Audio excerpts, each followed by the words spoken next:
मध्य प्रदेश की राजनीति में इस वक्त एक बड़ी और बेहद अहम खबर सामने आई है, जहां बीजेपी के टिकट ऐलान के बाद पार्टी के भीतर ही जबरदस्त विरोध देखने को मिला।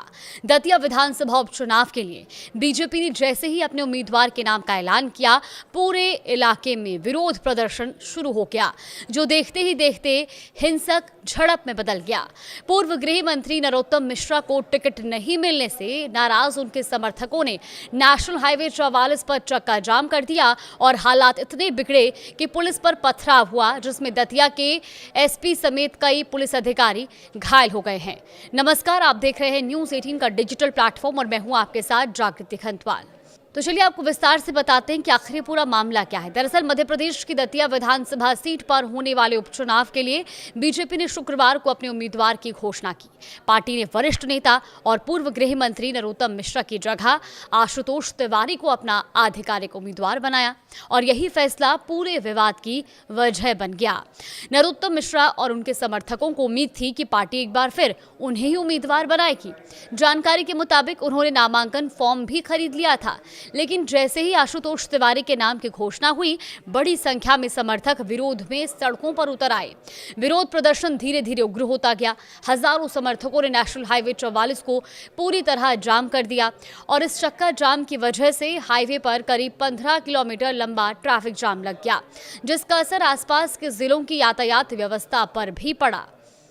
वहीं स्थिति को संभालने के लिए प्रशासन मौके पर पहुंचा।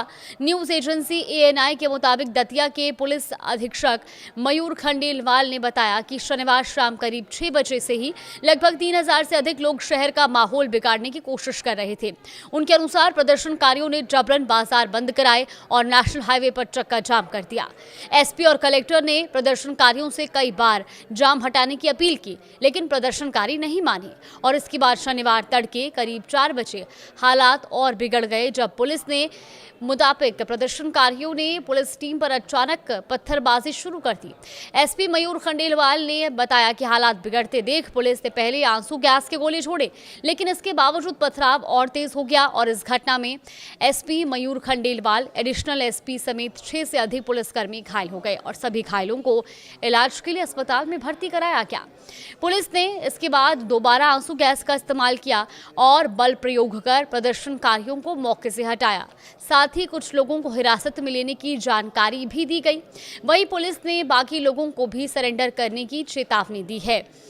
तो एक तरफ जहां ये पूरा मामला लगातार तूल पकड़ता जा रहा है, वहीं इस पूरे मामले में बीजेपी के स्थानीय नेताओं का पक्ष अलग है। बीजेपी के जिला मंत्री भानु सिंह ने आज जब एक बातचीत की तो उन्होंने ये दावा किया कि प्रदर्शन पूरी तरह शांतिपूर्ण था और उनके मुताबिक कार्यकर्ता केवल पार्टी नेतृत्व से ये मांग कर रहे थे कि दतिया का टिकट वापस लेकर नरोत्तम मिश्रा को दिया जाए। उन्होंने आरोप लगाया कि पूरी रात कार्यकर्ता रामधुन गाकर अपनी मांग रख रहे थे, लेकिन पुलिस प्रशासन ने बीजेपी कार्यालय में कार्यकर्ताओं को रोक दिया और उनके साथ सख्ती की।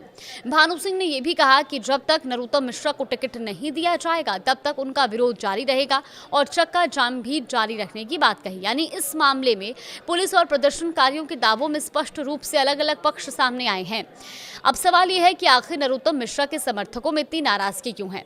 दरअसल नरोत्तम मिश्रा लंबे समय तक दतिया की राजनीति का बड़ा चेहरा रहे और मध्य प्रदेश सरकार में गृह मंत्री भी रह चुके हैं। समर्थकों को भरोसा था कि उपचुनाव में पार्टी एक बार फिर उन्हीं पर दांव लगाएगी, लेकिन बीजेपी ने इस बार आशुतोष तिवारी को उम्मीदवार बनाया और इसके बाद कई समर्थकों ने सड़क पर विरोध प्रदर्शन किया। कुछ समर्थक शर्ट उतारकर सड़क पर लेट गए और नाराजगी जताते हुए बीजेपी छोड़ने तक की चेतावनी देने लगे। वहीं टिकट मिलने के बाद आशुतोष तिवारी ने कहा कि नरोत्तम मिश्रा उनके अभिभावक हैं और उन्होंने उनके लिए चुनाव प्रचार करने की बात कही है। अब बात करते हैं कि दतिया में उपचुनाव की नौबत आखिर क्यों आई है। देखिए, साल 2023 के मध्य प्रदेश विधानसभा चुनाव में कांग्रेस के राजेंद्र भारती ने तत्कालीन गृह मंत्री नरोत्तम मिश्रा को 7500 से अधिक वोटों से हराया था, लेकिन 2026 के अप्रैल महीने में दिल्ली की एक अदालत ने राजेंद्र भारती को धोखाधड़ी के एक मामले में 3 साल की सजा सुनाई। सजा मिलने के बाद उनकी विधायकी रद्द हो गई और इसी वजह से दतिया विधानसभा सीट खाली हुई और अब यहां उपचुनाव कराया जा रहा है।